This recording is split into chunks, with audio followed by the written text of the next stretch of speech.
Bismillahirrahmanirrahim. Assalamualaikum warahmatullahi wabarakatuh. Selamat berhujung minggu semua. Hari ini hari Ahad. Jadi kita buat analisa untuk weekly ya. Untuk weekly walaupun kita buat weekly, namun begitu kita sebenarnya hanya entry intraday saja ya. Untuk minggu hadapan, mari kita lihat ke mana ke arah tuju untuk GBP USD ini. Nampaknya GBP USD masih lagi sangkut di kawasan ini ya.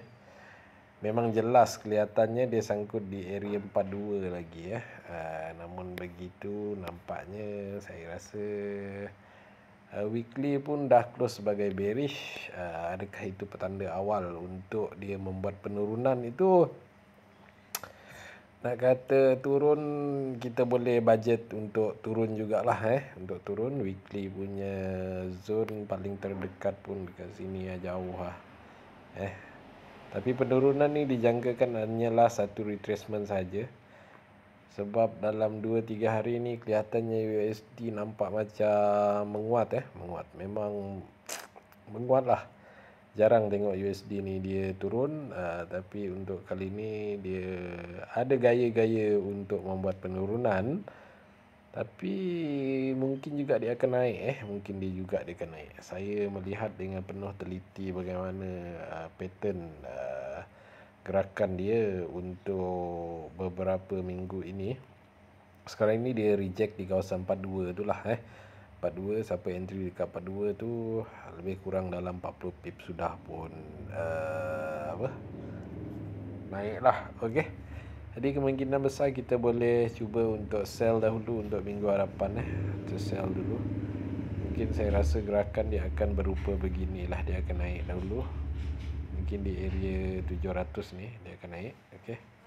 Dia naik area 700, tapi ini mungkin berlaku pada sebelah pagi ya. Saya tak berapa nak entry sangat sebelah pagi ni.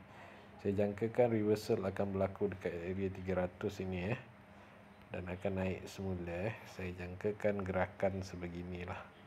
Okey, naik semula, dia banyak berhenti kat sini. Kalau kawasan 42 ni lepas, dia akan naik lagi lah Dia akan naik lagi. Ini merupakan kita punya analisa untuk kalau weekly tu rasanya dia akan turun dia akan turun.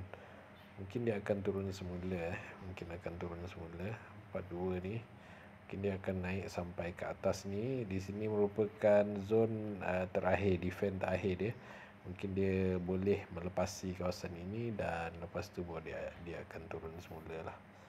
Okey, dia akan turun semula. Mungkin turun sampai ke bawah tadi Okey, jangkaannya mungkin berupa sebeginilah. Hari tu saya jangkakan dia terus sambung turun, rupanya tidak dia naik dulu.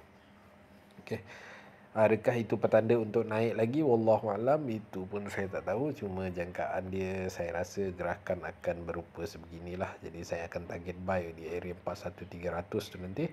Tapi tengok macam mana keadaan, mungkin saya akan cuba sell dahulu di area 417 mungkin ke 419 antara dua ni lah zone yang saya akan cuba untuk sell sebelum saya nak buy buy sekarang ni kira harga tengah-tengah dan kita tak tahu dia nak pergi mana, dia nak naik ataupun dia nak turun. Tapi lebih kepada mungkin kita lebih berbaloi untuk mencari sell dahulu buat masa ini, sekarang ini, harga sekarang ini untuk case harga sekarang inilah. Mungkin anda boleh cuba try dekat 416 ni ataupun 417. Mungkin saya akan cuba antara sinilah, kawasan-kawasan inilah saya cuba untuk sell sebelum saya nak buy saya jangkakan di area sinilah, sama ada 300 ataupun 200 macam tu lah. Okay, itu untuk analisa GBP USD. Untuk gold pula, gold pun sama. Hari tu kita jangkakan dia nak turun dia nak turun lagi hari Jumaat. Bajetnya dia nak turun lagi. Memang dia turun, dia spike saja turun, lepas tu dia naik Ini ramai orang yang cuba untuk buy pada hari itu, pada hari Jumaat itu. Banyaklah orang buy kat sini. Banyak. Ada juga yang buy awal kat sini, banyak yang MC dahululah. Tapi ada juga yang mendapat area bawah akar ni dan dia orang hold sampai ke atas ni. Sampai ke atas ni dah berapa pip dalam 400 pip banyak juga. banyak juga lah 400 pip. Saya pun jangkakan dia akan naik dah hari tu, cuma hari tu dia turun dulu, jauh gila dia turun, jadi tak dapat nak sambung untuk buy lagi. Tak mampu, dia turun memang betul-betul laju. Hari Khamis hari Jumaat dia sambung, hari Jumaat tu juga dia patah balik. Masa tu ada news NFP lah. Okay, kalau kita tengok dekat H1, mungkin H1 ni kuat, kelihatannya kuat lagi lah untuk naik lah. Kalau kita nak entry sekarang ini, saya rasa untuk sell tak berapa nak menarik, walaupun kat sini kita ada satu zone untuk kita sell, sebab situ yang menahan harga. Dia pun belum sampai ke 1900 sebab situ adalah brand BRN yang paling kukuh. Mungkin dia hendak menuju ke sini lah, dan kita ada last defense dia dekat atas ini. Okay, ini harga yang paling tertinggi lah buat masa ini, dekat area 191.416, lebih kurang 15 begitu dekat sini lah. Ini pertahanan terakhir dia.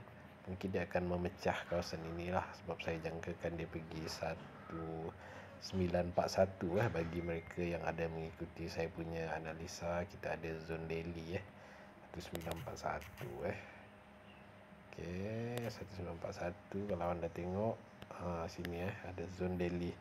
Tu kat atas sini sini ada zone daily. Saya jangkakan dia menuju ke sini Saya menjangkakan dia pergi ke sini hari tu. Cuma tak sangka dia turun gila jauh. Gila ceng, dia jauh turun gila pada hari Khamis tu. Saya jangkakan dia berhenti area sini. Dia tak berhenti, dia sampai ke bawah lagi sekarang ni adakah dia akan meneruskan kenaikan lagi untuk minggu hadapan? Boleh jadi untuk sambung. Jadi kalau kita nak buy tu, saya jangkakan mungkin anda boleh buy di area bawah ni balik lah. Itu pun kalau dia pergi lah di area bawah ni balik untuk buy. Mungkin kita boleh cuba sell dahulu. Kita boleh cuba sell mungkin di area dekat sini Dekat sini kita ambil double borrow ni di area sini untuk sell lah, paling minima. Mungkin kat sini, mungkin kat atas ni, antara dua tu lah. Kita boleh cuba sell dahulu. Okay, jadi gerakan dia akan berupa beginilah untuk gold untuk gold dia naik dulu. Sekejap saya buang dulu sebab saya nak guna Elliott Wave. Okey, Elliott Wave, kita gunakan Elliott Wave untuk jangkakan dia daripada sini. Dia akan naik sampai sini 3, 4, 5, lupa salah. Okey, 3 kita jangkakan kat bawah ni lah. Okey, 4 mungkin dekat-dekat area sini 4. Okey, 5 dekat sini, area sini 5. Dia naik semula. Okey, lepas tu baru dia naik terbang. Jangan buy lagi saya rasa tak sesuai lah kalau anda terus buy untuk minggu hadapan lah. Untuk hari Isnin tu, baik kita tunggu dulu, baik kita cuba cari sell dahulu lah. Sell dijangkakan di area atas ni ataupun di sini lah. Okey, area sell kita boleh sell dulu sampai kat bawah. Lepas tu baru kita buy semula. Kita 4 kita ambil kat atas. Tak, 4 tak boleh kat sini, dia mesti area sini kat sini 4. Okey, 4 dia naik sikit, lepas tu dia turun semula. Mungkin dekat area sini baru kita buy sampai ke atas Mungkin juga dia akan menjadi double bottom kat sini. Okey, begitulah saya punya jangkaan lah untuk gold tapi lebih kepada buy lah. Cuma memang tak sesuai untuk buy buat masa ini sebab price telah pun naik tinggi sangat. Baik kita tunggu dia turun dulu untuk kita buy supaya kita dapat harga yang lebih baik lah. Okey, begitulah dua analisa GBP USD dan analisa gold. Kedua-duanya kita masih jangkakan untuk naik ke atas lagi. Cuma kita perlu mencari entry-entry yang terbaik lah Okey, saya rasa sampai di sini saja analisa untuk mingguan untuk pair GBP USD dan juga gold. Moga bermanfaat, moga anda semua beroleh profit. Saya CJJFX undur diri. Assalamualaikum warahmatullahi taala wabarakatuh.